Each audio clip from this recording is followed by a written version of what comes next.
Oh, the suspense.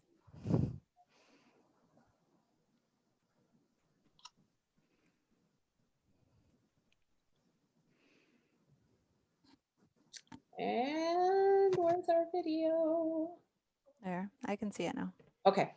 Hello, everyone. It is Friday, and we're here with the UW Extension Walworth County Master Gardeners. And today's hot topic is those perfectly pesky pests. So thank you for joining us. Please know you can ask us questions during the session, either regarding pests or anything else gardening related. And I turn you over to Julie and her crew. Thanks, Michelle. Oh, we're so excited to be here again. Happy Friday.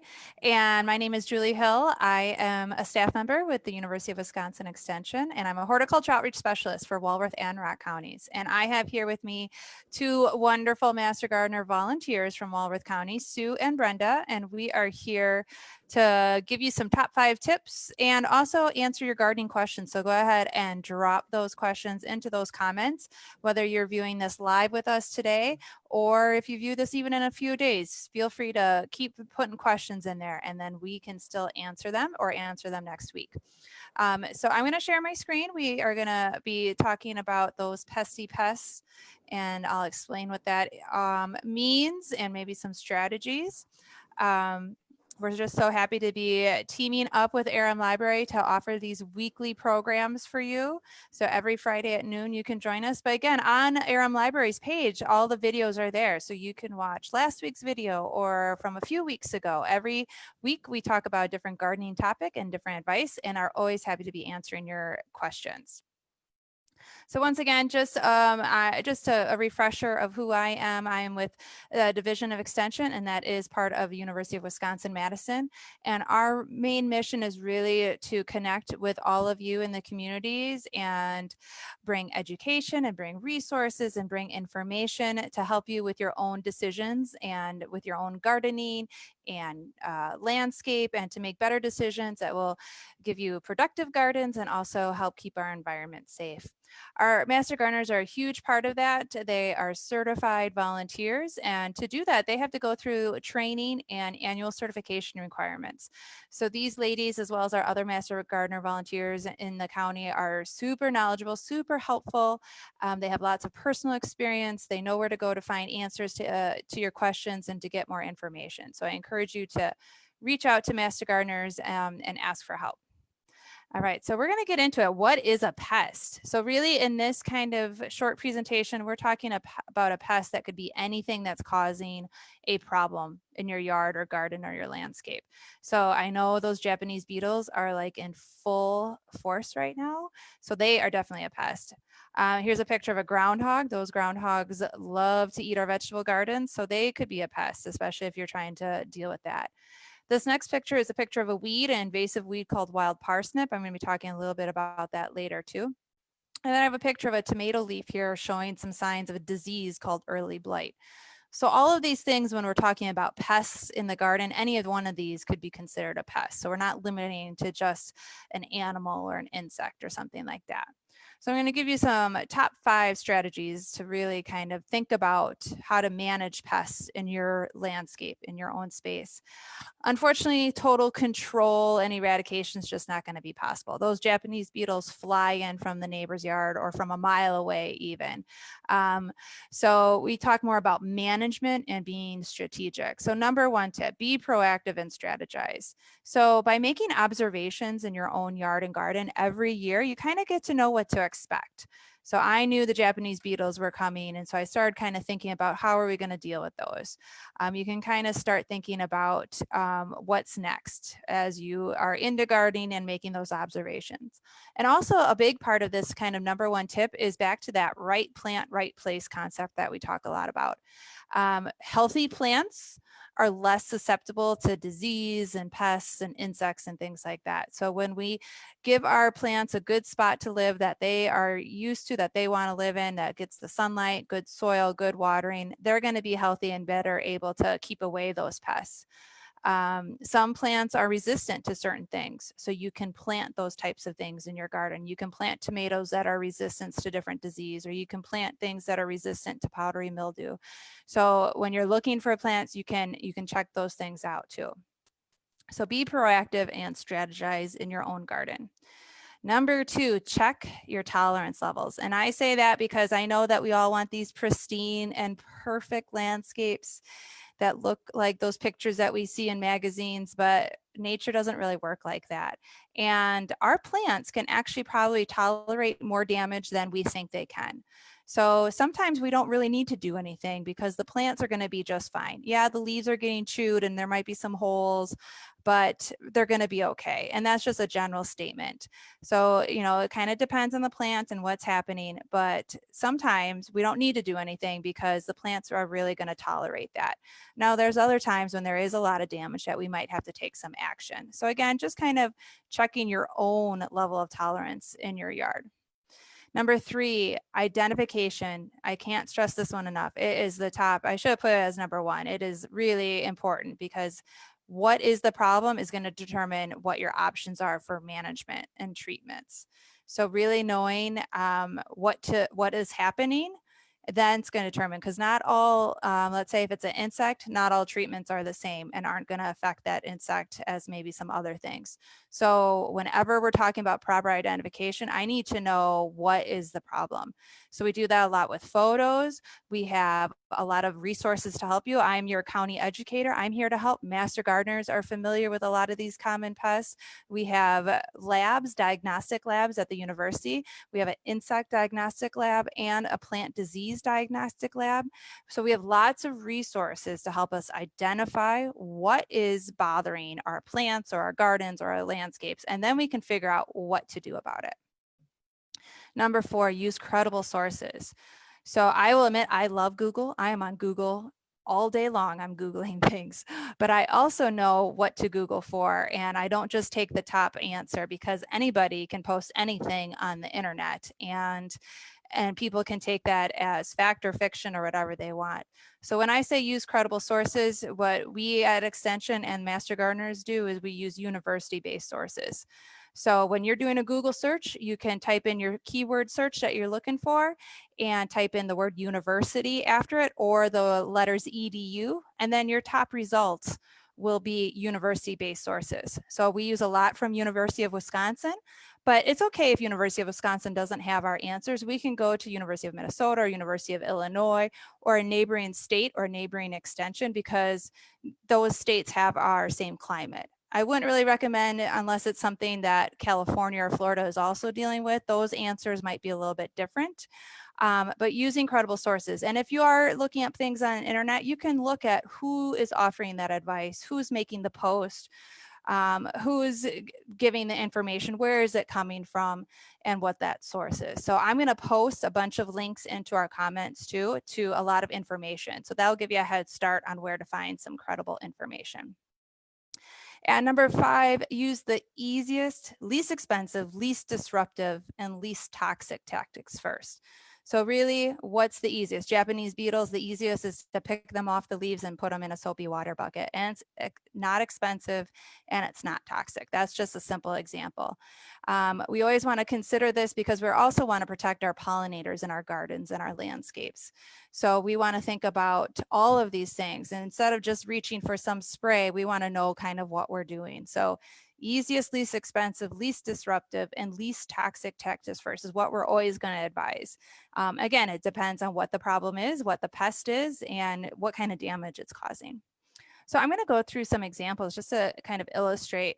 So this example here was from another master gardener in Rock County named Sue. And you can see, I should have circled them on here, but you can see that there's some holes on her raspberry leaves here. And this is a raspberry plant that is, she has in a container. It's that kind of variety that she can grow in a container. It's well cared for. And she was asking me, well, what's making these holes? And I go, well, I don't know. And she couldn't see Japanese beetles. That would have been kind of an obvious thing. And she couldn't really see anything. So my suggestion was, if you hold a light or white piece of cardboard or paper underneath and then kind of tap those leaves or tap the little bush, do some scouting around. These were caused by some insects, but we don't know yet. She's going to do that and get back to me on what she found.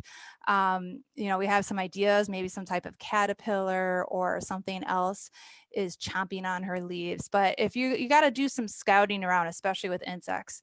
I know that I was checking my cucumbers and there are the little squash bugs on my cucumber vines, and they're not obvious at first when you just look. You kind of have to start really looking in there. So scouting around when you're trying to find insects, tapping the plant onto a white piece of paper really helps. And then we can look at what you find. For our next example, this was from the community garden in Elkhorn, and some gardeners were saying, oh my gosh, the things are just getting totally chewed. And you can see in these red circles, those broccoli leaves are completely chomped down. And it's not quite obvious what may have been causing that at first. There were some ideas of maybe some bunnies, or the answer I'm going to show you is a woodchuck. So a call came in recently after someone sent me these pictures and said that they had seen the woodchuck. So we called our Department of Public Works, and they're going to help live trap the woodchuck and safely relocate it. But you know, chomping on these leaves, what could be causing that problem? Took a little investigation and then some more observations, and we were able to figure it out. This little plant came in as kind of a question of what is this? They thought it was a weed. And a lot of times when we look at plants in our garden or our landscapes and we don't know what they are, we just think, oh, it must be a weed. I have to get rid of it. And that might be true, but a little research showed out this was a plant called Canadian honewort, and it is native in Wisconsin. It's very common and native, especially in kind of woodland settings. And it wasn't really causing a problem in their landscape. They just wanted to know what it was and if they needed to remove it. There are other plants that we want to take control of and try to remove, especially like buckthorn and wild parsnip, and creeping Charlie causes a problem, and garlic mustard, and those are really invasive. This one is not considered invasive. It is considered native and not problematic. One more example, this has been really common this year. You can see those brown spots on those maple leaves, and the homeowner was getting worried about their trees. And this is a disease called anthracnose, really common. It's a fungal disease. So especially when we have wet springs or humid weather, you might see these brown spots on your leaves. So the good news is that it's a pretty cosmetic disease. It's very common on a lot of different trees, especially on maples, but it can affect a lot of different things. And no need to worry. It's a cosmetic disease. Some good cleanup of those leaves that fall will help making sure the plants are getting air. And, you know, I need to do some pruning to open up the canopy a little bit. But overall, there was no treatment that's really necessary to treat this because it's not going to cause major problems to the plant's health.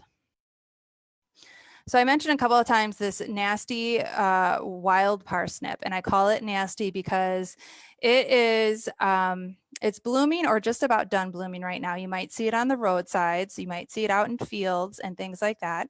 But it has this special sap that in the sunlight, when it gets on your skin, it can cause these blisters.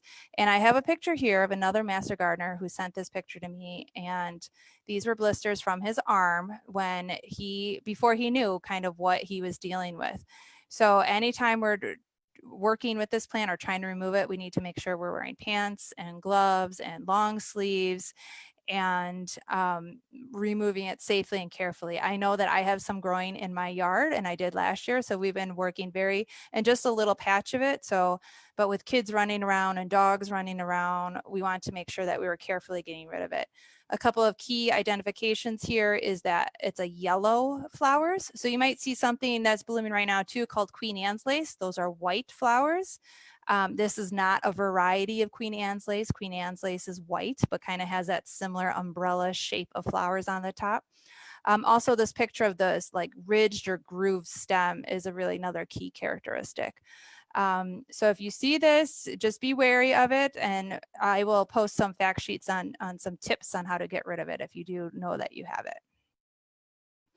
So again, I'll post a bunch of things in the comments to give you some of those credible resources. I'll also post a link to an evaluation survey. We would love to hear your feedback, and also, you know, any ideas for future topics that we can talk about. And one more thing I'll post is my email address, so you can contact me directly with any questions that you have. Thanks, Michelle. I'll turn it right over to you. I'm going to stop sharing.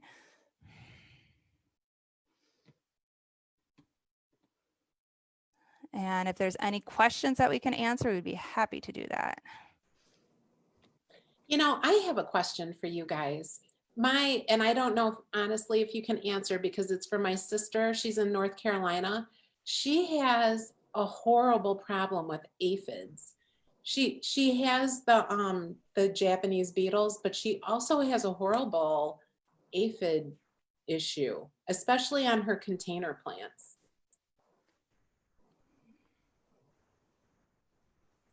I'm not real familiar with aphids and what to do. I don't know if Brenda or Sue has any tips. One thing Yeah, that I have aphid. learned- Go ahead, Brenda. I was gonna say, you know, their aphids come in all different colors. Is one thing good thing to know about aphids, but that once you've seen them and you know what to look for, they're pretty obvious when you see them again. One of the easiest ways is to knock them off with a stream of water. You know, they aren't really super strong climbers, and once they hit the ground, they really can't climb back up onto a plant. Lady beetles are a natural enemy. So if there's lady beetles in the area, I would consider letting them deal with it. It doesn't happen overnight, but you know, a couple of days for the lady beetles to take care of it will be helpful, because the other issue is if you start spraying chemicals, you may be also harming a lady beetle population. So, and lacewings are another one that love to munch on aphids. Yeah, so there's a lot of natural, but in a container, you know, you can physically squish them or just knock them off with a stream of water. And when you knock them off with a stream of water, be sure that you hit it from the underside of the leaf as well. So you got to get that stream of water going up on the underside of the leaf, because that's where the aphids like to hide there too, Yeah. or any other pesky bug. A lot of them like to hide underneath. So I would hit that with a stream of water and see what that does. That's where I would start. Okay. Okay. You'll be very appreciative. Thank you. And I also have a question for myself. So a couple of weeks ago, I was weeding in the garden and I got done and I had horrible like bites all over my arms. How do you guys dress appropriately in the garden? I don't always like to spray myself down with, you know, bug spray and stuff. So what's a good way to dress to avoid those pests? You know, I had an instructor one time who used to show a photo of a beautiful young lady in short shorts and flip-flops with a garden hoe and a tank top, and you know, honestly, that's not the way to garden. Closed-toed shoes, so you don't whack yourself with a hoe or a rake or step on anything that's gonna, you know, puncture through the bottom of a flip-flop. Long sleeves and long pants. I wear gloves. Yeah. All the time.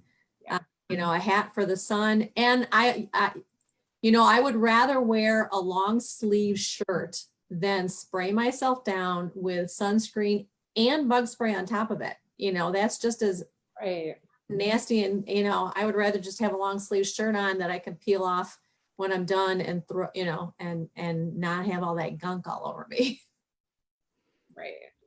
And I'm the direct opposite. I'll put myself in a short sleeve shirt and put on the sunscreen an inch and a half above my tan line, and then put bug spray on with me. And of course, I'm wearing closed-toed shoes with socks that go up above the calf, and pretty long shorts because they're kind of like a cargo short.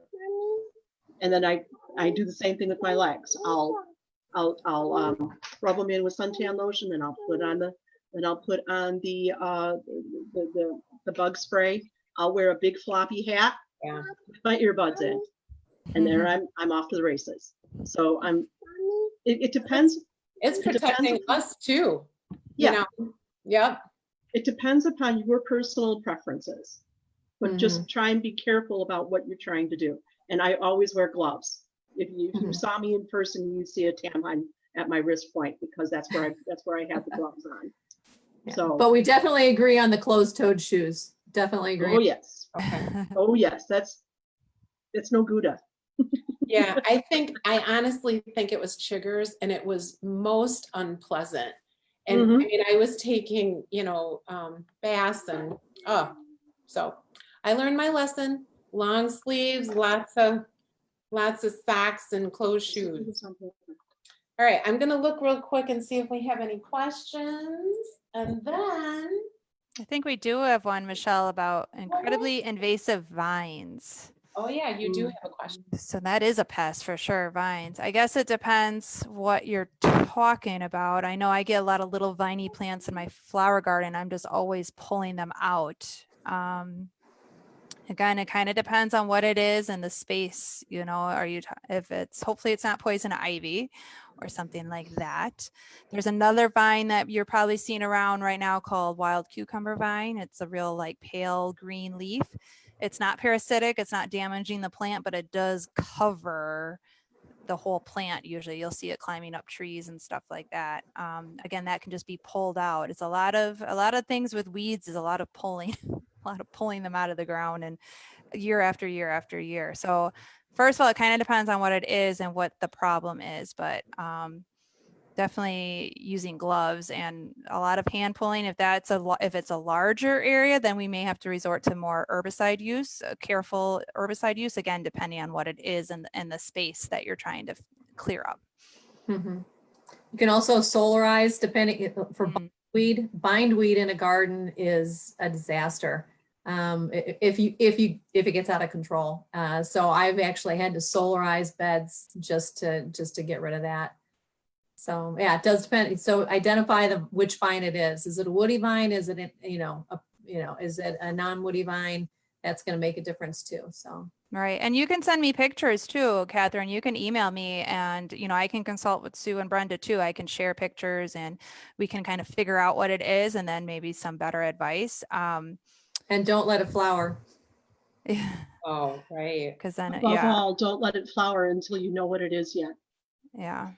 So Julie, I don't think we've talked about that before. So if people have questions, they can just post a picture right in our post, and then you guys will see it that way too. They could do that, and I can follow up that way too. Okay, great.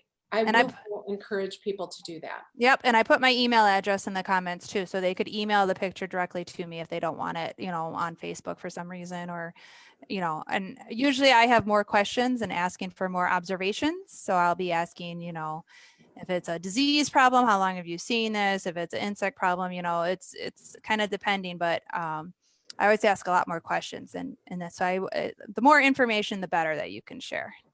Okay. And please, when you do post pictures, make sure that you get a couple of different kinds of pictures. Maybe the flower, maybe the stem, maybe the leaf structure. Anything that can help us. One picture doesn't say it all, because sometimes zooming in just distorts it. Exactly. Oh, okay. That's good Yeah. advice. Yeah, multiple pictures. So that's why you can email me if you have multiple things, especially if you're seeing, like, for an example, like the anthracnose, those are usually you see spots on the leaf. So if you can send like close-ups of the leaf and then the spots that you're seeing, and then even pictures that are taken farther back so we can kind of see what the whole plant looks like. But those are usually follow-up things that I tell people too. I'm asking for more pictures or more information, and I'm happy to do that. And we can do that via email or phone too. That's awesome. All right, I think we're good for today. Please, everyone, feel free to now send your pictures along with your questions to the Master Gardeners. And I want to thank all of you for taking time to watch our post, but also to the gardeners for joining Aram Public Library in these Friday FAQ sessions. And please see us next week. What's next week's topic? Ooh, yeah, good. Next week, we're talking about lawn care. So in this hot summer months, how do you take care of your lawn? And also thinking about ahead of how to take care of it in the fall, because there's some things you can do in the fall to prepare for next year. So lawn care is next week. I'll save my creeping Charlie question for next week then. All right. Thank you, everyone. And we'll see you next week. Thanks, everyone. Bye. Have a good